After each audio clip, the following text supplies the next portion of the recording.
Сейчас на сцену выйдет моя ученица. Она еще очень маленькая, ей всего 9 лет, но у нее очень доброе сердце.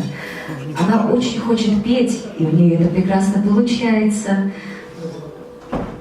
Наташенька, выходи, я тебя представлю. Моя ученица, она исполнит песню, которую написала для нее я. «Сердце стучит». Скоро вы будете слышать ее на радио.